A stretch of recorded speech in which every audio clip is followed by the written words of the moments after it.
So what's up, magandang araw po sa ating lahat, mga kababoy. So ngayon po, nandito po ako sa aming bakuran. So ito po yung bakuran namin.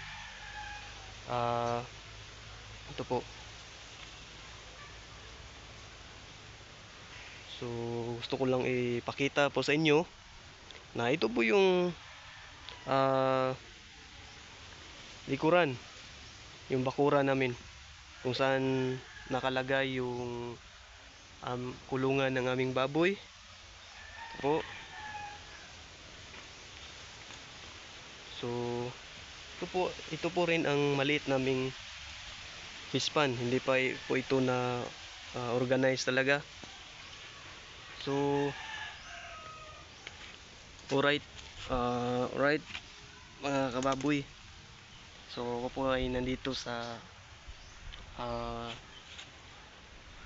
ilalim ng punong tiwi.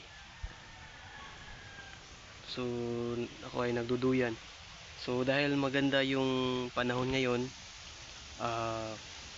maliwalas yung panahon ngayon, tayo po ay mag-uusap patungkol po sa aming kapapanganak lang na inahing baboy.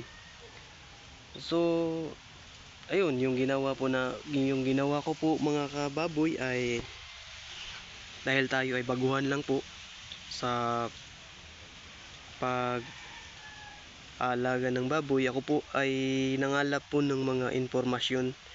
Nag-research po ako sa Google at saka sa YouTube kung paano po mag-alaga ng isang inahing baboy at saka paano po alagaan yung mga biik.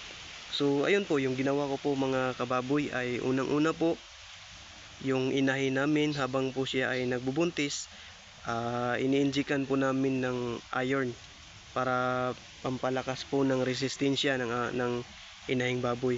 Tsaka po pagdating po ng nanganak na po yung baboy namin, yung doon na po ako nag-focus sa mga biik.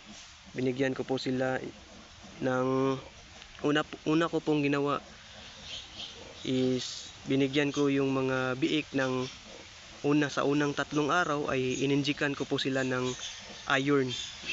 Ang pangalan po ng iron na yun, iron supplement na yun ay Jetran. Sa unang 3 araw binigyan ko sila ng Jetran para po sa immune system, hindi po sila